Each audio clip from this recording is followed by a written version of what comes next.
Masayang naglalaro ang mga bata sa daanan. Habang sa isang sulok ng tahanan, may isang bata na nahihiyang ipakita ang kanyang kakayahan. Di kasi tulad ng ilan na ipinanganak ng saktong 9 na buwan. Sa lahat ng mga batang nakakalaro niya rito, siya lang ang tanging ipinanganak ng ika-7.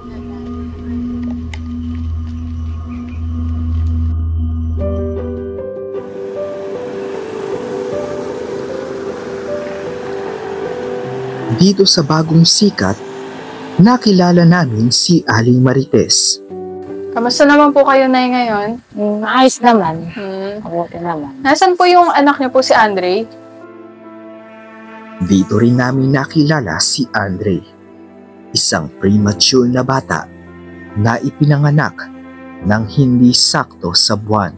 Kamusta naman po si Andre bilang anak? Siya, mabait naman na bata. Mabait naman siya. Ganyan lang siya maghapon. Basta may pagkain ka, tinapay, bigyan mo siya, ganyan lang siya.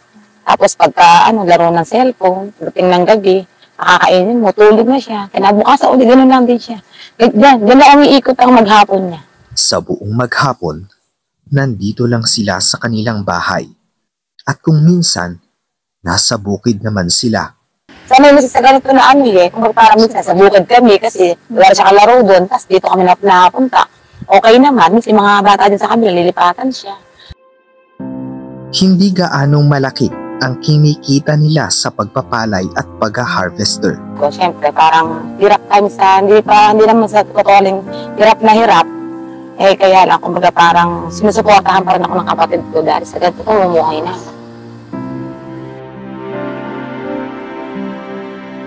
Ilan taon na po si Andre? 5 years old. Karaniwang pumapasok ang isang bata pagtungtong nila ng 4 to 5 years old. Pero si Andre, natatakot na magsimulang mag-aral. Takot siya, nahihiya siya na mag-aral. Kasi nga, baka daw anuhin siya ng mga kaklase niya. Asistihin, kasi nga, hindi pa ganun kaano yung pananalita niya talaga sa bulol pa siya. Kasi siya kapito.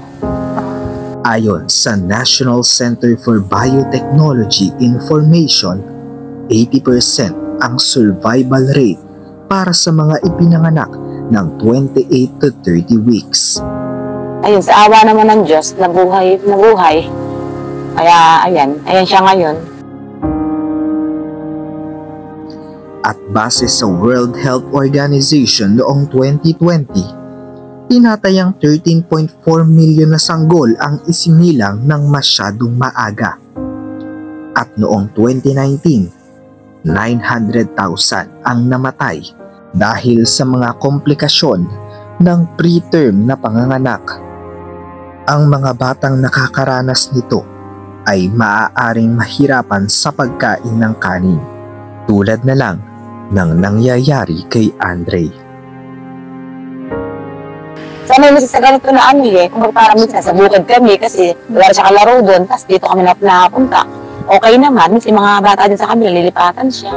Ganun, wala naman. Basta lagi ko lang sinasabi sa kanya na mag-aral siya. O sige, mag-aaral po ako doon, susunod. Pabantayan mo ko. Yung gano'n naman siya. Kaya naman siya, basta nakabantay ako sa kanya. Hindi lang siya kapayag na mag-aral na wala ako. Wala ako dun sa school na kapasukan niya. Basta gusto niya, pag pumasok, andun ako hanggang sa makauwi, andun pa rin ako kasama ko siya uuwi dito. Sinubukan naming kausapin si Andre. Kumusta si Andre? Okay ka lang? Ilan taon ka na? 5. Ano yung pangalan mo dito sa inyo? Anong pangalan ni Andre dito? Ano ba yung pangarap ni Andre paglaki? Gusto mo maging pulis? Gusto mo ba yung mga humuhuli ng mga kriminal? Ganon? Ano ba yung pangarap ni Andre? Maging pulis?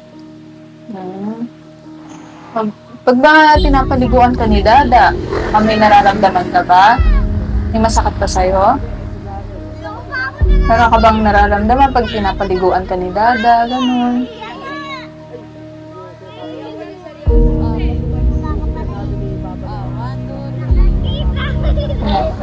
Ano yung nararamdaman mo?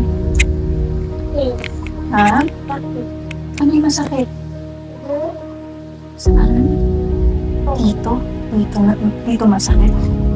Ano yung nararamdaman na ano dito? Ay, nakakaramdam ka ng ganon? Ano? Nababa yung buto mo? Gusto mo ba na mag-aral? Ganon? Gusto mo ba pumasok sa school? Andre? Pero sa ibang mga tanong, hindi na siya tumutugon.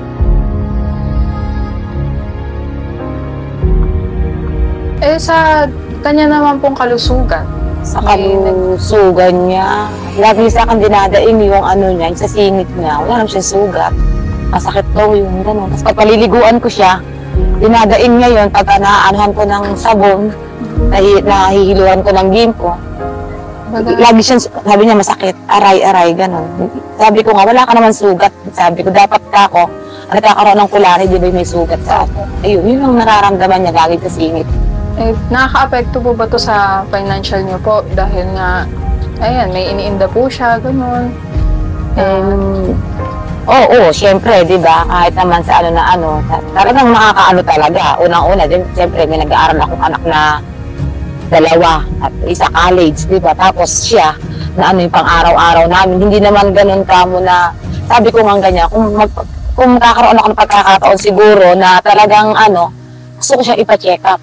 Yung sa singit niya. Oh. Dun ko yung inaano na tapos bisan sasabihin niya, masakit yung singit ko, yung chat ko, gano'n. Siyempre ako, iniisip ko naman, wala naman siya nakain, parang araw-araw na lang gano'n, kada maliligo siya, gano'n sinasabi sa akin, masakit ang singit. Hindi mo siya talaga mahiluran.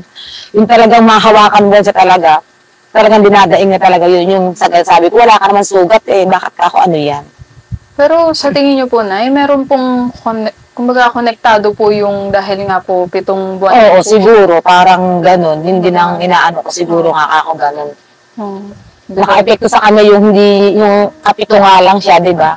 Parang ganun. Kasi parang kasunla ka lang ng ng RC Ang Pilipinas na may 348,000 na preterm births, kabilang sa nangungunang 10 bansa na may pinakamataas na bilang ng premature births. At noong 2015, pumangalawa ang bansa sa Southeast Asia.